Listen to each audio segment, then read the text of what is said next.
Alright, today I want to talk about public Wi-Fi, some of the dangers that come with it, and also what you can do to protect yourself if you have to use it.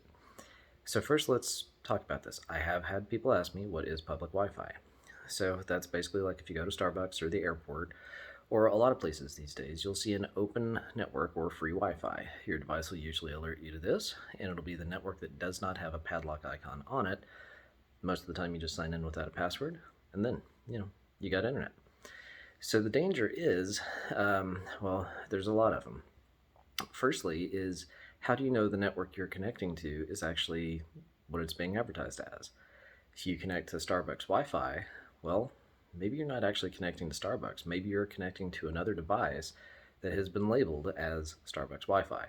For example, setting up your home router, you've probably come across at some time or another someone with a clever network name.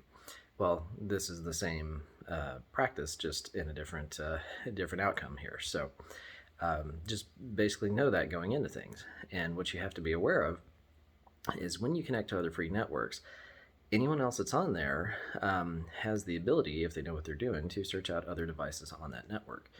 When I used to work in IT, we had all sorts of IP address packet sniffers, whatnot, that would basically look up what other computers or devices were on a network. We needed this for legitimate purposes. Well, criminals, they can use these legitimate tools just to see if they can locate another device and see if they can gain access to it. And it really doesn't take a whole lot of know-how just to see, oh, okay, there's another computer on this IP address, or here's a device. Let me see if I can get access to it. Oh, well, there's a shared folder. Oh, well, let's just take a look at what's in there. Oh, there's no password. I can see the entirety of what's on your computer. Well, if people have that layer of access, that goes back to whatever security you have set up on your own computer.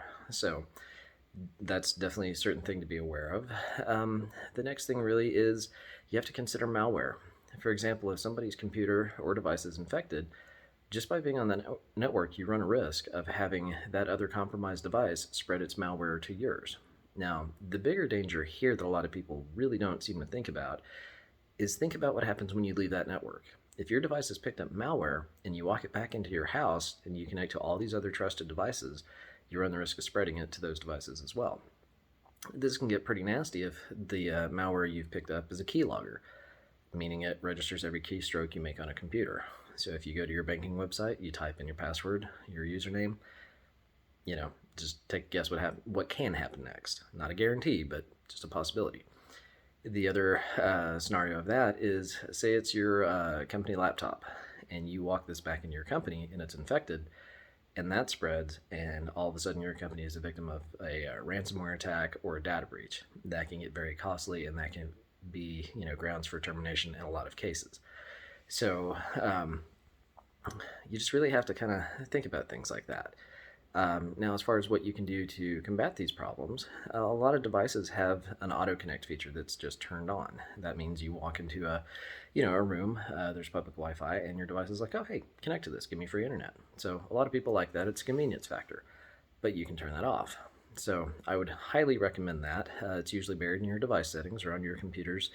It's usually under your Wi-Fi settings. So the other thing is make sure you are running some sort of security software and that it is up to date. Free versions often will only give you limited coverage to where if you're scanning your computer, they'll pick up stuff. But a lot of times if it's a free subscription, they will not be proactive in scanning against what could be coming in. So another thing you might consider using is a VPN. If you absolutely have to use your computer, if you have to check on sensitive data, do that. It will help give you a layer of encryption you wouldn't otherwise have. So anyway, just a couple tidbits. I hope that helps, and please let me know if you have any questions.